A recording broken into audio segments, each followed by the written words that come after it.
I said, are you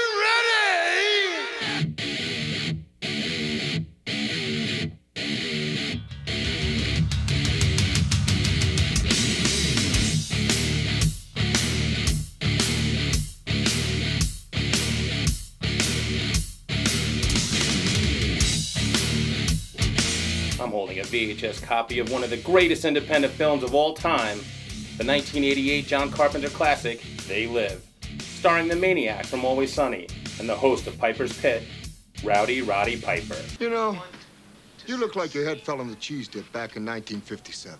Rebecca Howe and the mom from Look Who's Talking, Kirstie Alley. Wait, that was Meg Foster? I'll do whatever you want, whenever you want. And former sanitation supervisor, and There's Something About Mary's dad, Keith David. You crazy son of a bitch! In the time it takes to rewind this tape, I will obey and answer all of your wrestling questions. Like, hey, Hot Rod, do you find any of these two women attractive? You're okay. This one, real fucking ugly. Where'd you get those sweet sunglasses? Tooth fairy.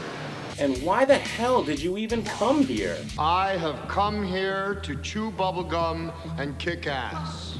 And I'm all out of bubblegum. I answer all of these and more on today's episode of VHS Breakdown. Man, these glasses are like a drug. Hear these glasses makes you high, but oh, you come down hard. I'm Miguel Jose. I own a ton of movies, but they're all on VHS. No one wants to buy them. I can't even give them away. So I'm gonna watch these films and break them down one last time.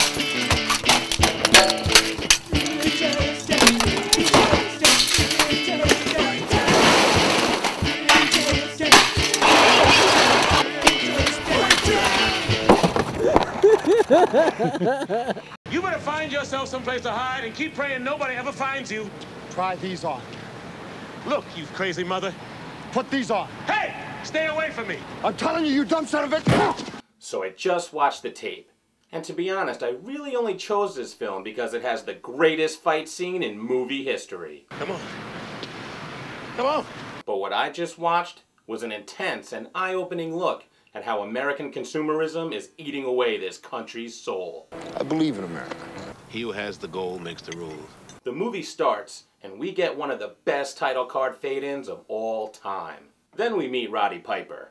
And I'm gonna keep calling him Piper, because they never say his name throughout the entire movie. Not even once. And who are you, little fella? He's referred to as Nada in the credits, but that's a reference to the Ray Nelson short story, 8 o'clock in the morning, the inspiration for They Live. And yeah, maybe you knew that fact already. But did you also know that Ray Nelson's biggest claim to fame is that he's the inventor of the propeller beanie? Suck on that trivia, nerds. What is a nerd? We are. Piper's looking for a job, and he finds one just as soon as he takes off his shirt. I mean, no joke, that boy is jizzacked. Forget HGH. 80 steroids were the bomb. Next we meet Keith David, who starts hitting on the hot rod immediately. You need a place to stay? Can't say I blame him. Don't fuck with me. There were plenty of movies in the 80s that celebrated American exceptionalism. Hell, there was one movie that ended our war with Russia. If I can change, and you can change, everybody can change! But this movie shows a very different portrayal of Ronald Reagan's America. One in which the top 1% has all the control, and the middle class and homeless are left fighting for scraps. Everybody's got their own hard times these days. Speaking of the homeless, it's nice to see Red, the former mayor of Hill Valley, once again playing a complete dirtbag. Just that idiot licking his nuts again.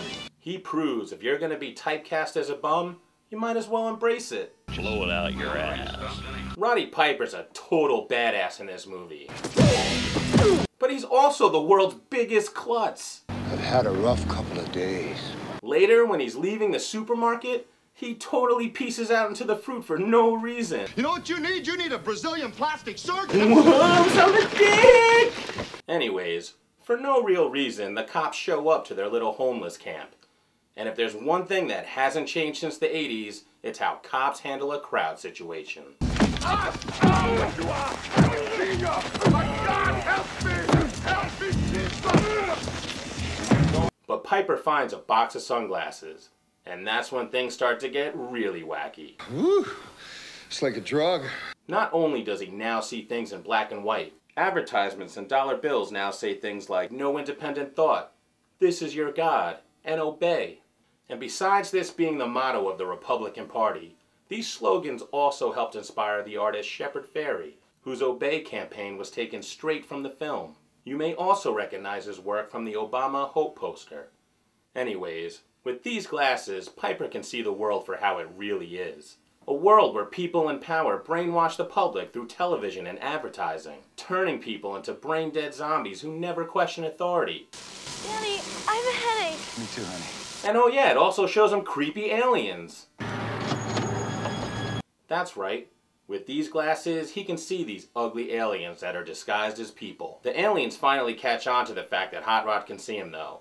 And I'm not really sure what gave him away. Now let's go someplace quiet so we can talk this over. Maybe it's the fact that he shoots 2 alien cops right in the middle of the street in broad daylight.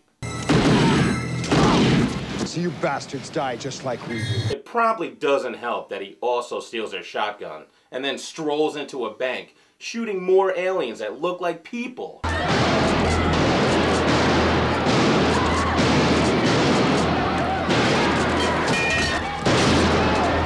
Now you're probably wondering, how does he escape after that massacre at the bank? He casually walks out the back door and just escapes. How else is he gonna get away? Then we meet Meg Foster, who plays Holly Thompson. So your name's Holly, right? The only character in the entire film who has a first and last name. Holly Thompson. It's a pretty name. And it's funny. She comes home with Roddy Piper, and we find out her next-door neighbor's Captain Lou Albano. Meg Foster's a real bitch in this movie. Okay. Especially when she double whaps him out the window. First, a quick whap him with the bottle. Whap him! And then she whaps him right out the window. Whap him!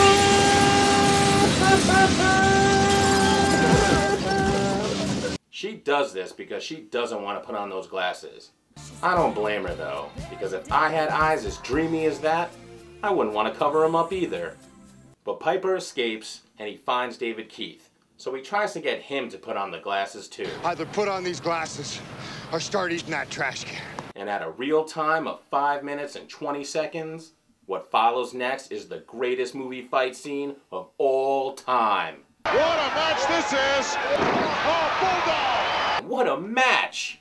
Now, was this fight scene so long just because it was awesome? Or was John Carpenter trying to make a commentary on man's struggle to want to stay ignorant and blind to the truth? And they have blinded us to the truth! I'm not sure, but I do know South Park recreated this fight scene shot for shot in their epic cripple fight. So they meet back up again with the Resistance, and guess what? Devil Eyes is back.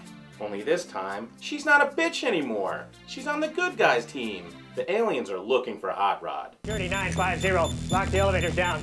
But wait, are they using a PKE meter? Those are made for ghosts, fellas. But we find out that Red the Bum turned against humans for money. They're running the whole show. They own everything, the whole goddamn planet. They can do whatever they want. As does Meg Foster, who betrays Roddy Piper. She even shoots Keith David in the head. Her character really sucks my ballines, which makes it very satisfying when Piper shoots her in the chest. Piper gets gunned down too, but not before he destroys a satellite being used to disguise all the aliens on Earth. And I have to say, most movies don't end where they kill off the main character and hero, but it's nice to see that before he dies, he drops the ultimate later dicks before he goes. Well, the tape's done rewinding, and I'm not sure if I just watched a movie about aliens or a movie about corporate control over America and how they try to keep us blind to the truth. All I know is that in honor of the Hot Rod, it's time for my amazing finishing move, the Money Miguel Super Elbow Drop.